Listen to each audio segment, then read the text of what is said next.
This is Super Yacht News with E. Sisman. Hi, welcome back to the channel. This is episode 160 of Super Yacht News. Time flies. First story is Motor Yacht Eclipse. Roman Abramovich's yacht Eclipse has been in Turkey since the beginning of the war in Ukraine, and the yacht has effectively been either in Gojek or in Marmaris, in those two areas at anchor for the most part. The boat has moved in the last couple of days. It moved up to Marmaris and it docked at the marina in Marmaris, where a bunker barge docked next to it. Then looks like the boat was being refueled by this bunker. Not sure if that means that they're going to go anywhere soon, but they're taking on, by the looks of it, taking on a full refill of fuel there. So it's possible that the boat is heading somewhere. Maybe. We will follow that, of course, and let you know. And we'll move on to Motor Yacht A. Motor Yacht A has been sighted again in Dubai. The boat has been effectively in Dubai since she went out there from the Maldives after switching off her AIS, after Andrei Melnichenko was sanctioned by the EU. Now, this time it's been spotted actually docked in the marina. The marina is called Mina Rashid Marina, and it was actually on an Instagram account by someone called Oksana McYachting, and she's actually concentrating on another yacht, Dubai, which is docked on the side of the marina that she's on, but she pans at one point across, and you can clearly see Motor Yacht A docked on the other side of the marina, and just on the corner of that image you can see the QE2, the old Cunard ocean liner there, which is now permanently there as a hotel. Oh, in the image that we took a still image from that, and you can see that A's got the tender garage door open there. And also it appears, but it's hard to tell from this image because it's low res, it's taken from Instagram, that it looks like the bridge deck there has got scaffolding on, and it also looks like possibly that crane there is working with the yacht. So it looks like they're getting some work done on the boat out there.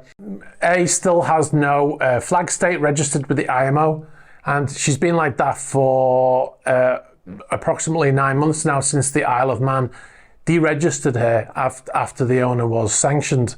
It's been 9 months of no AIS as well, so the AIS was switched off 9 months ago, and the boat has been in Ras Al Khaimah and Dubai ever since. We'll move on to the next story, and this is the sale of Motor Yacht Albatross. So Albatross is a 72 meter or 236 foot yacht, and it was built by Delta Marine in the US, and the boat was sold about 2 days ago. It was for sale by Burgess Yachts for $95 million, I believe. It could have been euros, but it's effectively the same right now, the exchange rates. And the boat was sold after just a little over 2 months of being on sale, which is pretty fast. The Emirati billionaire who owned the vessel, he passed away in December, and the vessel and his other vessel, which he had yet to take delivery of when he passed away, which is called Motor Yacht Lucene. At the Monaco Yacht Show, we actually did a walkabout tour of Motor Yacht Lucene. This is the boat with the piece of moon rock that is embedded into one of the tables in the main salon. I'll put a link in the corner if you haven't seen that video. But it was interesting because at one point the captain on board there told us that he said it was unfortunate that the owner would never get to use the boat. And I wasn't sure who owned it at the point when I was actually doing that walk around. So now it makes sense that the owner has passed away. Now, the reason why both of his boats were put up for sale is because, like I said, after he passed away, he had 3 wives and 7 children who all have a claim to his fortune. And an arbitrator has been assigned to his estate to try to resolve all of those claims. And as a result, both of the yachts have been put up for sale. As far as I know, the other vessel, Lucene, is still for sale. Like I said, I'll put a link in the corner if you want to see the video on that tour. But we'll move on to the main story now, and this is about Motor Yacht Madame Goo. It's a 99 meter or 324 foot yacht built by Fedship. This is a very well-known yacht. It's got a very distinctive blue hull, which was actually the inspiration for the colour that Porsche created for their new 992 GT3, and they call it Shark Blue. But this is the inspiration for that. Andreas Preuninger saw this boat while he was on holiday, and he said he loved the colour, so he took the colour and put it on the new car. Now, the reason why I'm talking about this boat is because the US Department of Justice is taking steps to confiscate Madame Gu, and that is according to the New York Times. But they said it will be diplomatically thorny. Based on where the boat is currently docked, I think it's going to be impossible because the boat is in Dubai. And as we know, the United Arab Emirates have been very friendly towards the Russians who have been sanctioned by Europe and by the US and by the UK. And there's quite a number of boats out there, like we just mentioned, Motiate has been out there. And there are a number of other boats that went out there as a safe haven when the war broke out. The yacht is allegedly owned by Andrei Skoch, and he is a steel tycoon and a legislator in the Russian government. He's also a steel magnate, and a lot of these steel magnates actually have factories in Crimea, which is part of Ukraine. So another thing that always comes up when I mention the US government or the FBI searches, for instance, is why is it that a yacht can be taken by the FBI or searched by the FBI in another country? Well, this is a very important sentence. The United States cannot seize property in a sovereign nation without the permission of its government. So when the FBI go out and help with searches, it's because they've been asked to do so by the government of the country that they're in, not because they just barged in and out of Black Hawk helicopters and said, we're going to search this boat. It doesn't work that way. Madame Gu was designated as a blocked property in June by the US government, and that means that the yacht cannot use US companies for its maintenance, employ any US citizens, and they're not even allowed to use the US dollar. By using the US dollar for any maintenance, even if they were paying a company in another country and it didn't go through the US, but just by using the dollar, that would mean that they have broken the rules of those sanctions. Now, there seems to be a skeleton crew on board working on the boat. The boat has been hooked up to generators. Now, it did come out recently that the generators they were using were owned by a company which was owned by a British company. So the British company was renting generators. When that story came out, they quickly moved the generators away because that means that British company was breaking the sanctions rules by renting those generators to them. And they're not running the generators on board for reasons that are unknown to us. Very often when a boat is long-term in a marina, they will go on to shore power, but it's possible that where they're docked, well, it's likely that where they're docked in Dubai, there isn't enough shore power. So they've had to bring in these generators.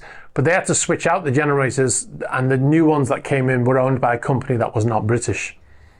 The bottom line is that the Americans want to seize this boat, but they are going to have problems. And like I said, I think it's going to be impossible for them to do that while the boat is in Dubai. But stay tuned for more on that story. Now, one last thing before I go. We are going to be doing, which is something that we've been doing for the last few years, we're going to be doing a Super Yacht of the Year award. Now, this is not a Super Yacht of the Year based on which yacht you think is the coolest, which is what we would have done in the past. It would have been, whichever boat has taken our imagination based on its size or its design or something like that. But this year, it's going to be very different. The year's been very different, hasn't it? And what we're going to do is we're going to base it around the way Time Magazine picks their person of the year. So the way Time Magazine picks their person is they say that they only have one criterion, and that is that the person or persons who most affected the news and our lives for good or ill and embodied what was important about the year. So what the way we're looking at it is we are focusing on how the particular vessel has impacted the super yacht world in the news and how it has shaped the view that we have of yachting in general. So it's not about which one, like I said, which one is the coolest or which one is the biggest or something like that. Now, I'll give you an example. There are 5 boats on the list. There is a poll already on our site. I will put a link in the description here so you can find that poll. One of the boats on there is Motiate Nord. Motiate Nord obviously was in the Maldives, left there, it crossed right over the Indian Ocean, up through the South China Sea, up to Vladivostok in Russia to avoid sanctions. She then went to Hong Kong, caused a big stir in Hong Kong. The Americans were telling the government of Hong Kong they wanted the boat arrested, etc. Then she left there and was headed to Cape Town. And then she went dark in the Indian Ocean and disappeared. And we know that since then she went to the Maldives. Another boat, motor yacht Amadea. Amadea, probably the most high profile of all the sanctioned yachts, headed from Antigua through Panama Canal, across the Pacific Ocean. We believe it was headed to Vladivostok, went to Fiji to refuel, was immediately arrested in Fiji.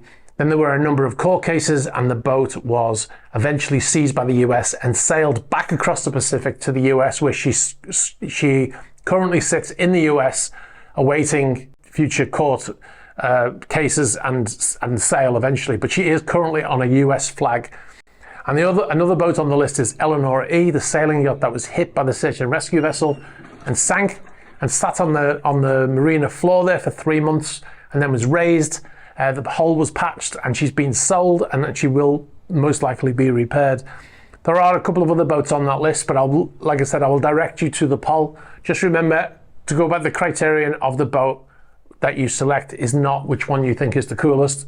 We, the team at East Eastman Super Yachts, we will be picking the Super Yacht of the Year, but we will also tell you what the people voted for as well.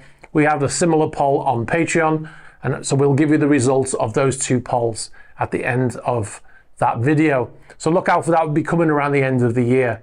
All right, guys, I'm going to leave it there. If you've got any information about any of the stories, please get in touch through the normal methods. You can get us on the About page of the YouTube channel. You can get us on Instagram, on Facebook Messenger, and you can also get us on Threema.